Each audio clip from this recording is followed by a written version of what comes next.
Now, what exactly is homeostasis and why is it important? Now, homeostasis is the process of maintaining the constant internal environment. Now, the question is, what is constant internal environment? Constant internal environment is maintaining a constant temperature, pH, blood glucose, and salt and water level. Now, when we maintain a constant temperature, that is known as thermoregulation. Maintaining salt and water level is osmoregulation. So, maintaining all these factors is what is homeostasis. Now, how this homeostasis is achieved? This is achieved by two systems working in your body, the nervous system and the hormonal system. Now, why this constant internal environment is important? This constant internal environment or homeostasis is important for the enzymes, as it is the enzymes which are controlling all the reactions and metabolism of the body, and they need optimum conditions to work. If the temperature increases or the pH level increases, it can change the activity of the enzyme and it can affect your body reaction. So it is very important to maintain the homeostasis. Now, whether it is a nervous system or the hormonal system, how it works, it's the whole hierarchy, how it works. Like in an organization, we have different levels. Like we have the lower levels and then the people at the higher level and then the people at the management level. In the same way, the nervous system is very coordinated activity of the body. Now, how it works, this flowchart is very important. First of all, there's a stimulus. What is a stimulus? Stimulus is any change in the external or the internal condition that makes your body to take any action or produce a response. For example, suddenly the temperature increases. So what you'll do, you will wear lighter clothes, you will switch on the fan. So you take some action because you want your body temperature to be normal. So first of all, there's always a change. So change could be change in temperature, pH, salt and water level. Now this change is detected by the body. Now who detects this change? These are the receptors. Now the change could be external and the internal. So the external receptors are your sense organs. So for example, there's a change in light intensity, the eye will detect.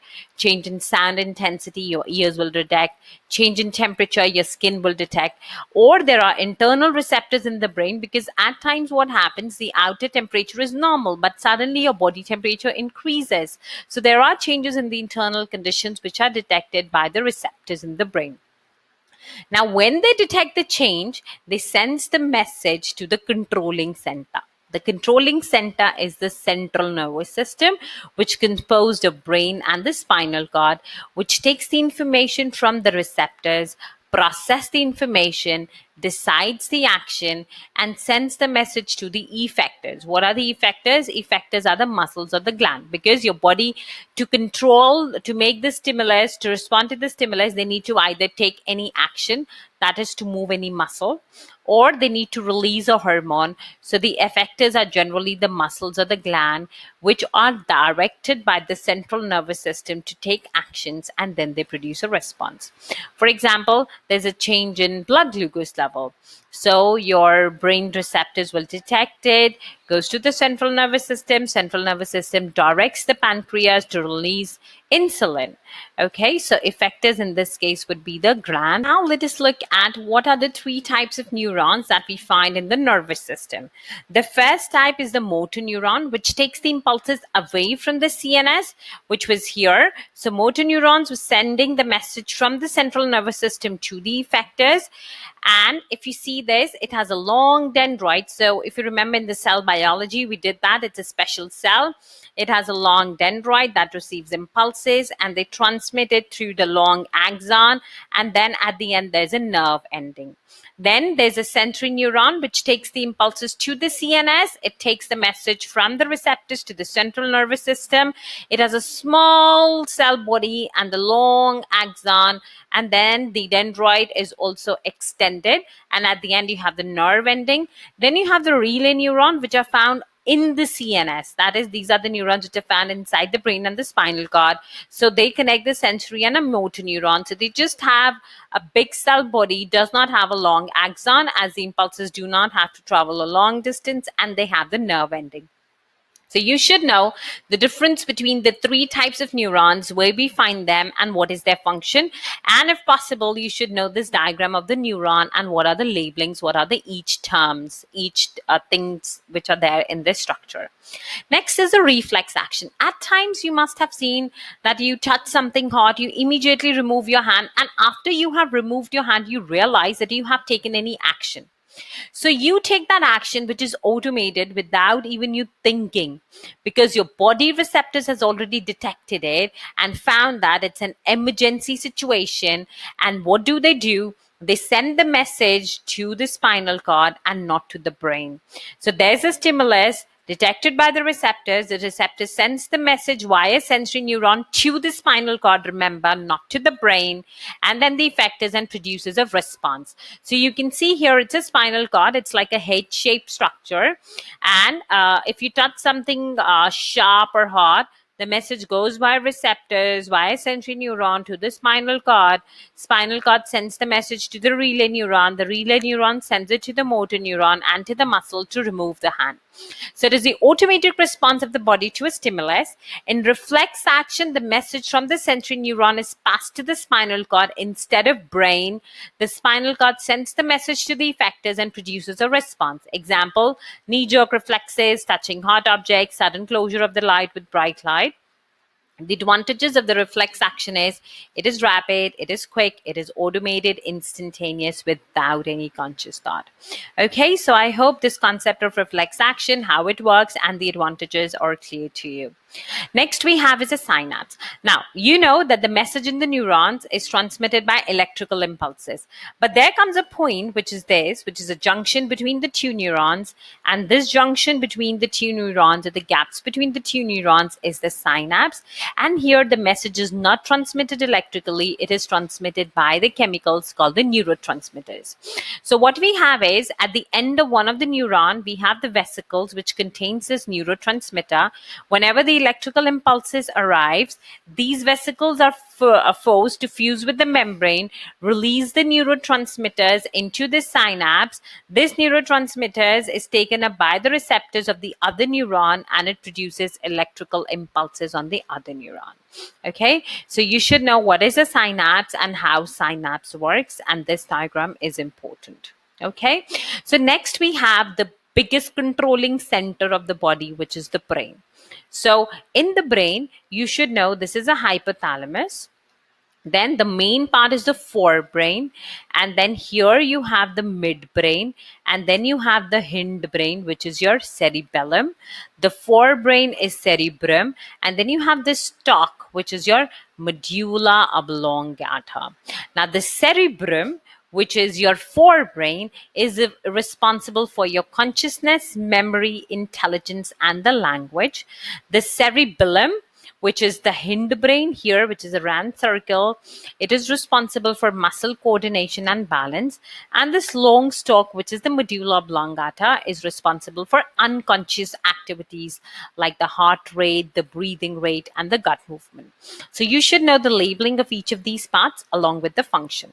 Now, the brain scan is where we do the magnetic resonance imaging and take the images of the different parts of the brain, and then we find if there's any clot, if there's any thrombosis, if there's any problem there with the brain, and then we relate this problem with the loss of function of the individual.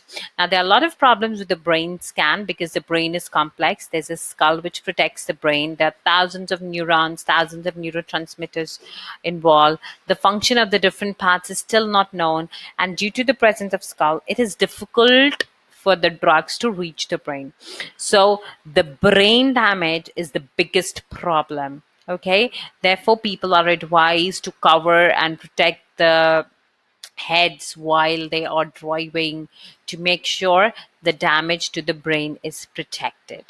Okay, next is the eye. This is the structure of the eye. You should know different labelings and the function of each of them, and it is very important. So the front part you can see here is the cornea. It's like a little bulge outwards, and the function of the cornea is to refract the light so that it can enter the lens properly. Then in front of the Then in front of the eye, you can see this is an iris. This is like a muscle that controls this aperture, which is the pupil.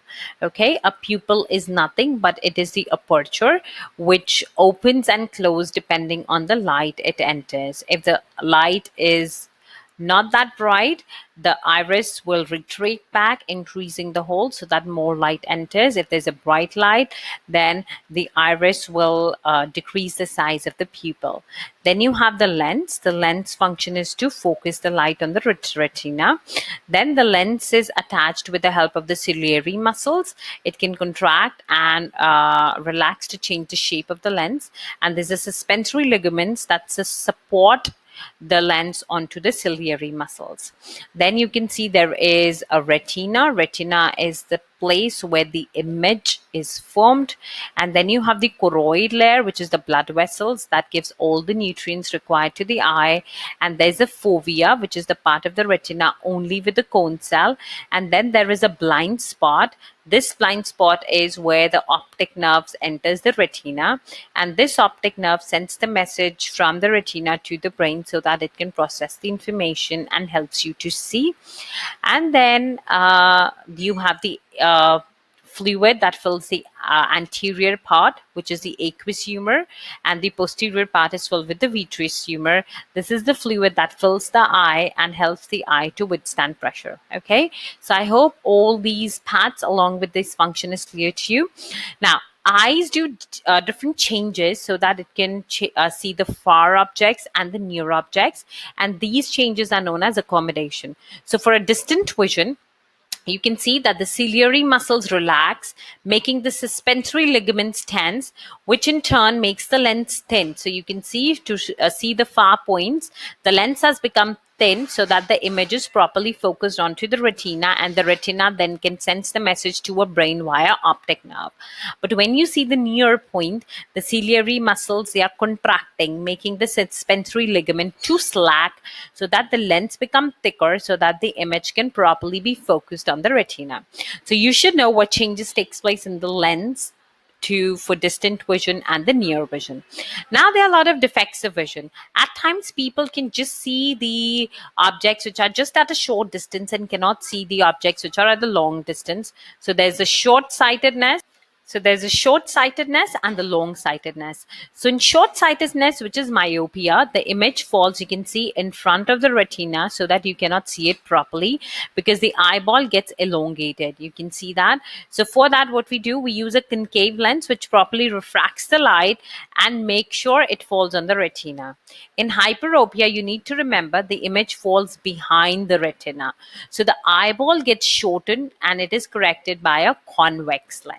So you should know these both defects of vision. Now, there are other new eye technologies that have emerged. Now we can take contact lenses because it's not always feasible for the sports player or for the models to wear the spectacles all the time, the concave lenses or convex lenses. So in that case, we put the lenses just on the surface of the eye, which can be soft, self-disposable, and they can be used by any person at any age. Then there's a laser surgery in which we change the thickness or the curve of the cornea so that it can properly refract and make the image at the retina.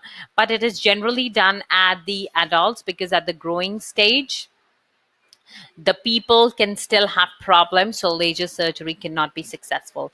Then there's a replacement lenses where you either replace the faulty lens or insert the correct one in place of the faulty one. Now there are some damage risks because it's a surgery, so there are some damage risks to the eye that is involved.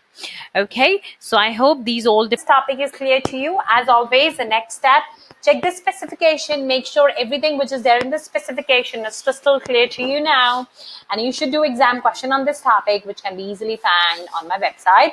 The link is shared with you in the description box below. All these notes are there on my website. You can click on them and read them for quick revision. If you like this video, please do subscribe to my channel and do not forget to like, comment and share this video. And also click on the bell icon, because if you click on the bell icon, you'll be notified as soon as I put a new video. And if there's any specific video you want me to put a lesson on, please leave a comment below and I'll make sure I'll have that up before your exam. In case you have any doubts in any of these concepts mentioned in this video, leave a comment below, or you can come to my website where we have a 24/7 chat support till your exam to answer all your queries. Okay, so I'll see you next in my next video. Till then, happy revising.